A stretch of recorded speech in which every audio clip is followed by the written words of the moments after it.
Halo sahabat yang seru. Ketika mendengar kata stres, apa yang terlintas di pikiranmu?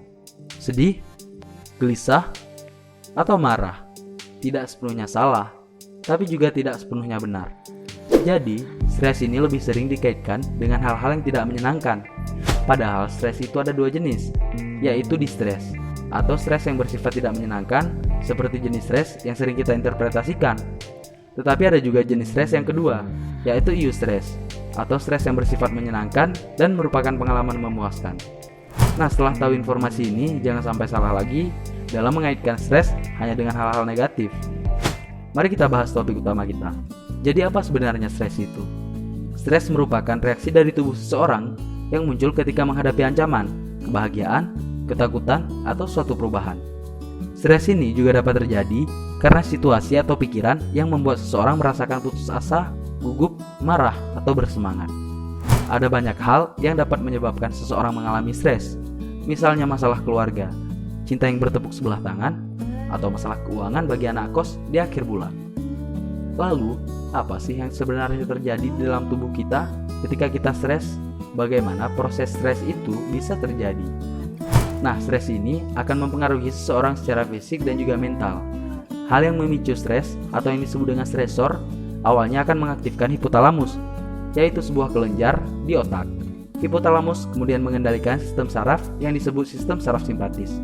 Selanjutnya, sistem saraf simpatis ini memberikan sinyal agar tubuh melepaskan hormon epinefrin dan norepinefrin ke aliran darah.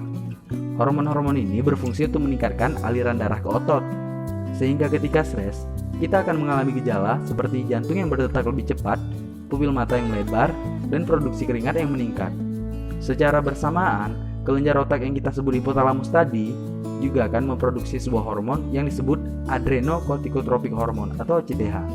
Hormon ACTH ini kemudian akan merangsang produksi hormon kortisol yang nantinya akan mempengaruhi metabolisme nutrisi seperti gula dan lemak dalam tubuh. Rangkaian semua proses inilah yang membuat kita mengalami gejala-gejala stres. Adakah yang dapat kita lakukan untuk mencegah stres yang negatif? Tentu ada dong. Beberapa hal yang dapat kamu lakukan sebagai strategi dalam menghadapi stres adalah: yang pertama, ubah cara pandangmu terhadap stres. Kita ini nih, sebagai manusia, sebenarnya nggak bisa hidup tanpa stres. Anggaplah stres ini merupakan sesuatu yang bakalan membuatmu lebih kuat. Dibandingkan dengan menganggapnya sebagai musuh, lebih baik kita menganggapnya sebagai rival yang akan meningkatkan kualitas diri kita ke level yang lebih tinggi.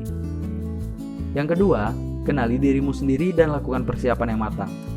Salah satu hal yang dapat kamu lakukan adalah dengan membayangkan skenario terburuk yang dapat terjadi karena stresor ini, dan kemudian mengatur strategi untuk menghadapi skenario-skenario tersebut.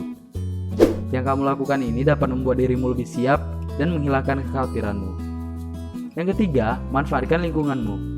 Kita manusia sebagai makhluk sosial pasti tidak bisa hidup sendiri. Jangan coba menyangkal hal tersebut. Dengan memanfaatkan orang-orang terdekatmu, cobalah untuk bercerita dan mencari vibe positif dari mereka. Kenapa?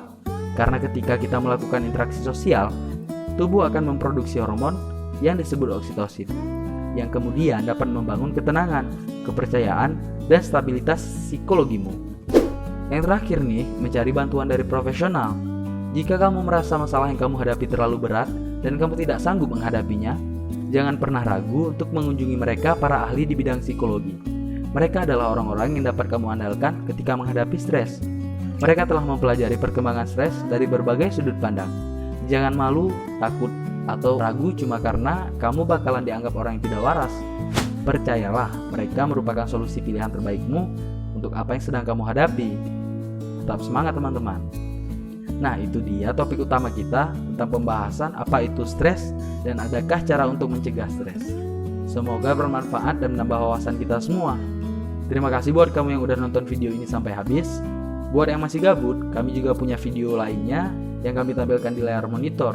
Silahkan saja dipilih salah satu judulnya yang sesuai dengan kamu. Nah, segitu aja nih video kali ini. Sampai jumpa di video berikutnya. Stay safe and stay close.